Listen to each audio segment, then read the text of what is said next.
ഉപരാഷ്ട്രപതിയെ തിരഞ്ഞെടുക്കാനുള്ള വോട്ടെടുപ്പ് നമ്മുടെ പാർലമെൻറ്റിൽ ആരംഭിച്ചു.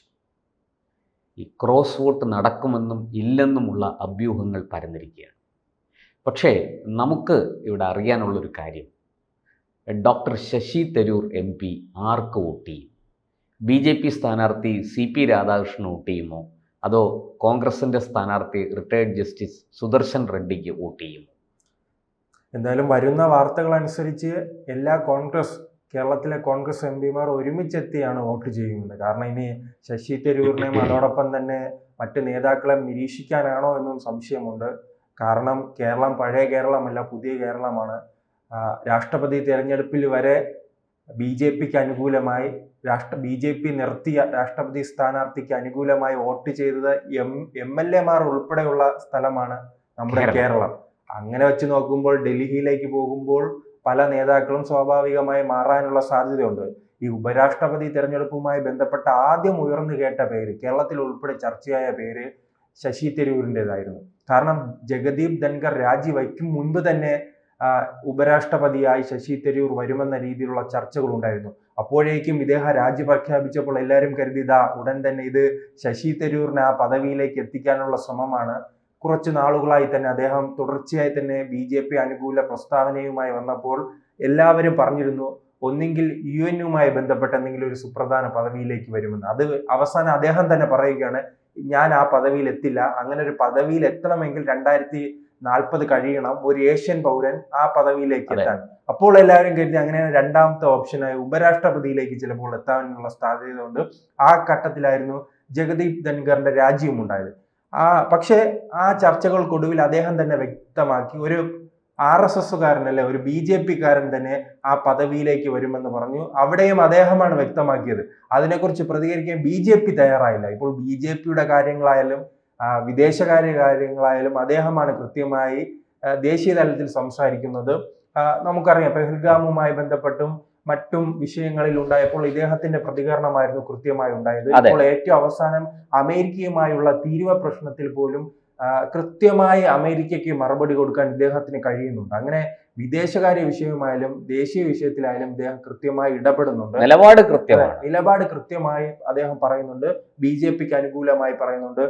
പല സംഭവങ്ങൾ പരിശോധിക്കുമ്പോൾ അറിയാം, രാഹുൽ ഗാന്ധി സോണിയാഗാന്ധിയുടെ എല്ലാം എന്താണോ പരാമർശം അതിന് വിപരീതമായാണ് ഇദ്ദേഹത്തിന്റെ പരാമർശങ്ങൾ ഉണ്ടാകുന്നത്. അത് ഓപ്പറേഷൻ സിന്ദൂറുമായി ബന്ധപ്പെട്ടല്ല, പല വിഷയങ്ങൾ അതിനു മുമ്പും തരൂര് വളരെ കൃത്യമായിട്ട് ഹൈക്കമാൻഡിനെതിരായ നിലപാടുകൾ സ്വീകരിച്ച ചരിത്രമുണ്ട്. രാഹുൽ ഗാന്ധി രാവിലെ എന്താണ് ഒരു പ്രസ്താവന നടത്തുന്നത്, വൈകുന്നേരമാകുമ്പോൾ ഇദ്ദേഹത്തിന്റെ ഭാഗത്തു നിന്ന് ഒരു തിരുത്തുണ്ടാകും. അദ്ദേഹം ദേശീയതയോടൊപ്പം അതോടൊപ്പം തന്നെ BJPക്ക് അനുകൂലമായ ഒരു പ്രസ്താവന നടത്തും. അങ്ങനെയുള്ള ഒരു നേതാവാണ് അദ്ദേഹം. അതുകൊണ്ട് തന്നെ ഒരു ദക്ഷിണേന്ത്യക്കാരനാണല്ലോ ഇപ്പോൾ മത്സരിക്കുന്നത്, പ്രത്യേകിച്ച് തമിഴ്നാട്. ആ പരിഗണന ചൂണ്ടിക്കാട്ടി അദ്ദേഹം എന്തായാലും വോട്ട് ചെയ്യുമോ എന്നുള്ള സംശയമാണ്. എന്തായാലും രണ്ട് മുന്നണികളിലും, BJPയിലെ NDA മുന്നണിയിലും അതോടൊപ്പം തന്നെ കോൺഗ്രസിന്റെ ഇന്ത്യ മുന്നണിയിലും വലിയ ആശങ്ക നിലനിൽക്കുന്നുണ്ട്. മുൻകാലങ്ങളെ അപേക്ഷിച്ച് നോക്കുമ്പോൾ അവർ കൃത്യമായി തന്നെ മോക്ക് പോളിംഗ് അടക്കമുള്ളവ രണ്ട് മുന്നണിയിലെയും MP മാരെ പഠിപ്പിക്കുന്ന ഒരു സാഹചര്യം ഉണ്ടായി. ഇന്നലെ തന്നെ NDAയുടെ മുന്നണിയുമായി ബന്ധപ്പെട്ട് പരിശോധിക്കുകയാണെങ്കിൽ ഒരു MP-ക്ക് തെറ്റുപറ്റിയപ്പോൾ അവർക്ക് പ്രത്യേക ക്ലാസ് നൽകുകയാണ്. അങ്ങനെ ക്ലാസ് ഇത് മുൻകാലങ്ങളിൽ നിന്ന് ഇത്രയും കർശനമായ ഒരു നീക്കം നാം കണ്ടിട്ടില്ല. അങ്ങനെ ഒരു കർശനമായ ഒരു നീക്കമാണ് നിലവിൽ ഉണ്ടായിരിക്കുന്നത്. അതുമായി ബന്ധപ്പെട്ട് എന്തായാലും ശശി തരൂരും അത്തരം ഒരു നീക്കത്തിലേക്ക് പോവുകയാണെങ്കിൽ അതിനെ അറിയാൻ കഴിയില്ല. ഇപ്പോഴും നമുക്കറിയില്ല രാഷ്ട്രപതി തെരഞ്ഞെടുപ്പുമായി ബന്ധപ്പെട്ട ആരാണ് അന്ന് വോട്ട് മാറ്റി ചെയ്തതെന്ന്. അവസാന ഘട്ടത്തിൽ അത് NCPയുടെ തലയിൽ പോയി നിൽക്കുന്നുണ്ട്. രഹസ്യ ബാലറ്റ് ആണ്, അതുകൊണ്ട് നമുക്കിത് അറിയാൻ വലിയ ബുദ്ധിമുട്ടാണ്, സാധിക്കില്ല. പാല MLA ഉണ്ടല്ലോ, അദ്ദേഹത്തിന്റെ പേരിൽ പോയി നിൽക്കുന്നുണ്ട്. മാണി കാപ്പൻ അങ്ങനെ വോട്ട് ചെയ്തെന്ന് പറയുന്നു. കോൺഗ്രസിലെ നേതാവാണ് വോട്ട് ചെയ്തതെന്ന് പറയുന്നു. LDF-ൽ ഒന്നും ഉണ്ടായി. പക്ഷെ അത് ഈ രഹസ്യ ബാലറ്റ് ആയതുകൊണ്ട് കൃത്യമായി നമുക്ക് മനസ്സിലാക്കാൻ കഴിയുന്നില്ല. ആ ബുദ്ധിമുട്ട് തന്നെ മിക്കവാറും ഉപരാഷ്ട്രപതി തെരഞ്ഞെടുപ്പിൽ ഉണ്ടാകും. അങ്ങനെ ഒരു നേതാവിനെ മാത്രമല്ല, രണ്ട് പക്ഷത്തിനും കൃത്യമായ ഒരു ഭയപ്പാടുണ്ട്. അതുകൊണ്ടാണല്ലോ ഈ നീക്കങ്ങൾ ഉണ്ടാകുന്നത്. ചിലപ്പോൾ വോട്ട് മാറ്റി ചെയ്യുകയാണെങ്കിൽ വലിയ പ്രതിസന്ധി ഉണ്ടാക്കും. മുൻകാലങ്ങളെ അപേക്ഷിച്ച് നോക്കുമ്പോൾ വെങ്കയ്യ നായിഡുവും അതോടൊപ്പം തന്നെ ജഗദീപ് ധൻഖറും പരിശോധിക്കുകയാണെങ്കിൽ 250-300 വോട്ടിന്റെ ഭൂരിപക്ഷത്തിലാണ് അവർ മുൻകാലങ്ങളിൽ ജയിച്ചത്. ഇപ്പോൾ അങ്ങനെ ഒരു വലിയ ഭൂരിപക്ഷത്തിലേക്ക് പോകാനുള്ള സാധ്യത കുറവാണ്. 120 വോട്ടിൻ്റെയൊക്കെ ഭൂരിപക്ഷമേ പരമാവധി ഉണ്ടാവുള്ളൂ എന്നാണ് പൊതുവെ ഉള്ള വിലയിരുത്തൽ. അത് തന്നെ ഈ ദക്ഷിണേന്ത്യയിൽ നിന്ന് YSR കോൺഗ്രസ് NDAക്ക് പുറത്തുള്ളൊരു കക്ഷിയാണ്. YSR കോൺഗ്രസ് പിന്തുണച്ചേക്കും എന്നും വിവരങ്ങളുണ്ട്. അതോടൊപ്പം തന്നെ ചിലർ വിട്ടുനിൽക്കുകയും ചെയ്യണമല്ലോ, BJDയും അതോടൊപ്പം തന്നെ ഒഡീഷയിൽ നിന്ന് BJD വിട്ടു നിൽക്കുന്നുണ്ട്, ബിജു ജനതാദൾ വിട്ടു നിൽക്കുന്നുണ്ട്. ഈ രണ്ട് പാർട്ടികൾ, അതിൽ BJD ഉൾപ്പെടെയുള്ളവർ കഴിഞ്ഞ തെരഞ്ഞെടുപ്പിൽ BJPക്ക് അനുകൂലമായി വോട്ട് ചെയ്തു. നിലവിലെ ഒറീസയിലെ സാഹചര്യം വെച്ച് അവർക്ക് അങ്ങനെ വോട്ട് ചെയ്യുകയാണെങ്കിൽ വലിയ ബുദ്ധിമുട്ടുണ്ട്. കാരണം അവിടെ ഭരിച്ചുകൊണ്ടിരിക്കുന്ന BJPക്ക് അനുകൂലമായി BJD നിലനിന്നിരുന്നു. ഇപ്പോൾ അതിൽ നിന്ന് മാറ്റം വന്ന് അവിടെ ഒറീസയിൽ BJP അധികാരത്തിൽ വരുന്ന ഒരു സാഹചര്യം, അവർ പ്രതിപക്ഷത്തുമാണ് ഇപ്പോൾ. അതുകൊണ്ട് അവർ വോട്ട് ചെയ്യുകയാണെങ്കിൽ വലിയ പ്രതിസന്ധിയാവും. അങ്ങനെയാണെങ്കിൽ നാം പണ്ട് 2004 കണ്ട കാഴ്ച വീണ്ടും കാണേണ്ടി വരും. എങ്ങനെയാണ് ഈ കേരളത്തിലുണ്ടല്ലോ CPM ഉം കോൺഗ്രസും ജനങ്ങളെ പറ്റിക്കുന്ന ഒരു ഏർപ്പാടുണ്ടല്ലോ, ഇവിടെ തമ്മിലടിക്കുകയും ദേശീയ തലത്തിൽ ഒന്നാവുകയും ചെയ്യുന്നത്. വാളയാറ് കഴിഞ്ഞാൽ പിന്നെ ഒന്നാണ്. അങ്ങനെ ഒരു പ്രശ്നം ഉണ്ടാകുമ്പോൾ ആ പ്രാദേശിക പാർട്ടികൾക്കാണ് അത് വലിയ ബുദ്ധിമുട്ടുണ്ടാകുന്നത്. അത് കേരളത്തിലാണെങ്കിൽ CPM അത് വലിയ ബുദ്ധിമുട്ടുണ്ടാകും. കേന്ദ്രത്തിലാണെങ്കിൽ അത് ബുദ്ധിമുട്ടുണ്ടാക്കാൻ പോകുന്നത് ഈ BJDക്കാണ്. ഒറീസയിൽ BJDക്കാണ് ആ ബുദ്ധിമുട്ടുണ്ടാകാൻ പോകുന്നത്. അത് തിരിച്ചറിഞ്ഞത് കൊണ്ടാണ് അവർ കൃത്യമായി തന്നെ ഇതിൽ നിന്ന് മാറി നിൽക്കാനുള്ളൊരു ശ്രമം നടത്തുന്നത്. അതുപോലെ തന്നെ BRS മാറി നിൽക്കുകയാണ്. BRSനും ഇതിൽ കൃത്യമായി തന്നെ ഒരു ധാരണയുണ്ട്. അവരും ഇനി അവർക്കറിയാം തങ്ങളുടെ പാർട്ടി ഇനി ഭാവിയിൽ മുന്നോട്ട് പോകണമെങ്കിൽ ഈ BJPയുമായി സഖ്യം കൂടേണ്ട ഒരു സാധ്യത കാണുന്നുണ്ട്. അത്തരത്തിലാണ് എന്തായാലും ആ ഒരു മുന്നേറ്റം ഉണ്ടാക്കാനുള്ള ശ്രമം നടത്തുന്നത്. എന്തായാലും ശശി തരൂരിനെ സംബന്ധിച്ചായിരിക്കും ഇനി പ്രധാനമായി ചർച്ച നടത്താൻ സാധ്യതയുള്ളത്.